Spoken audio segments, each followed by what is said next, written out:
Hello, good morning, everyone. Welcome to this live Q&A with Eligo.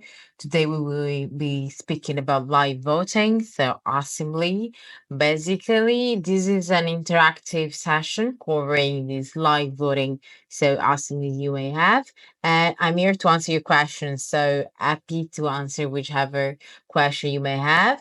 But first of all, let me start with a really brief presentation of what Eligo is.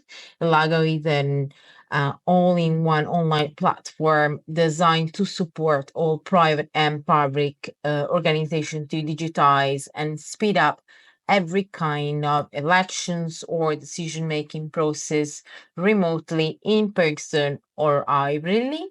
And we have been active in this space since 2005, and more than 20 million people have voted with us since that day. So we have really a strong competence and knowledge in this space.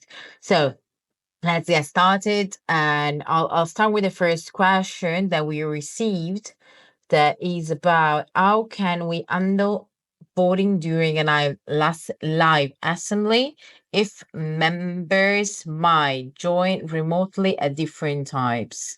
Sorry. Okay. Yeah, you can open. So there is a phase, an assembly. What we have implemented in Eligo in the platform is that there is a phase that is called opening, the opening of actually the access to all the people.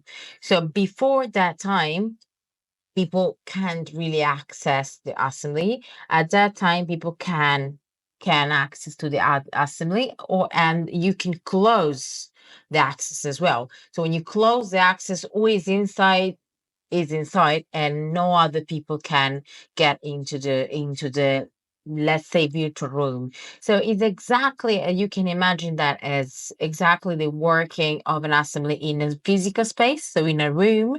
So there are rules sometimes when you have to get in the room till some time to consider how many people are present, so for quorum purposes, and then you cannot go out since till the assembly is completed. So these all these legal requirements that some organizations, that probably these organizations that just that asked this question have, as sorry, they have these requirements. So we implemented this management of accesses based on time frames. Let's go with second one. What measures do you have in place to authenticate participants during a live voting session? Okay, so we have plenty of different really measures, a way of authentication. So we have, in case of only remote assemblies, we have the simplest one is you access to it, you receiving your credentials by email. So Eligo creates your credentials that are cryptographied, and so username and password for you. Then you have username, password, more second factor authenticator as well. So second factor, and then you have third, fourth, different types of authentication. I think that probably that would require a full session for that, because really have a lot of that. But on the other side, what's I think it's important in this case to say is that in case of hybrid of assemblies or assemblies in presence, we have also the proper full accreditation. So you actually recognize the person with the, I don't know, document ID, and then you accreditate the person within the assembly in presence. And you can also always know who is present in presence and who is present remotely. This is information. These are pieces of information that normally are really important in the space of assemblies. So hopefully I answer your question. Let's see if there are any other questions. Yes, we have. We have faculty meetings that require voting on multiple agenda items in a single session. Is it possible to set them?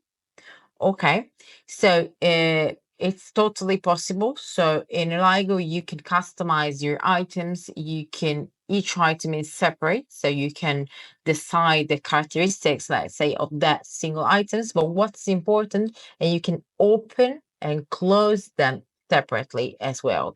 So it's something that moves. We know that voting during an assembly, it moves. We always say that it moves with the assembly itself. So we make it flexible so that you can open, close, add another point and another item, for example, that was not there before. So it's a flow that goes exactly with the flow of the assembly.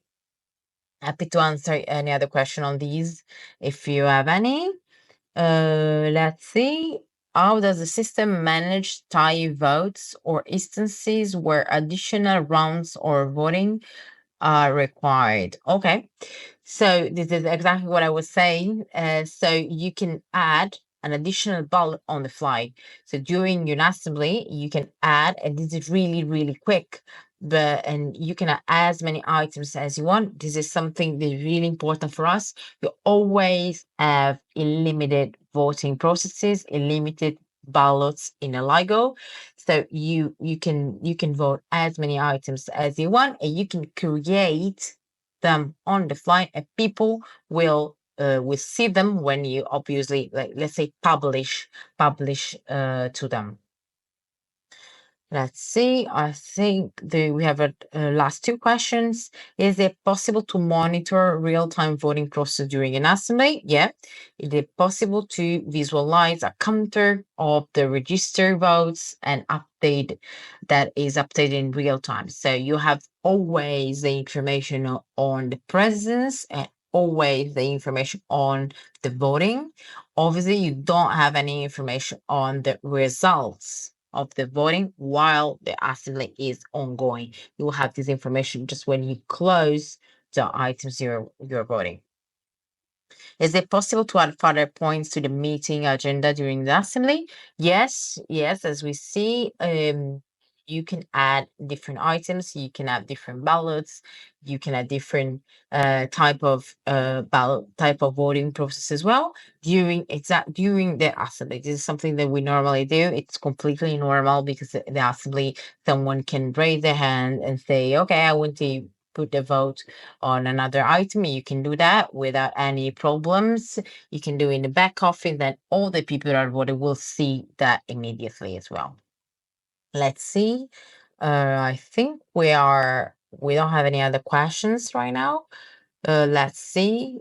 I think no one is writing.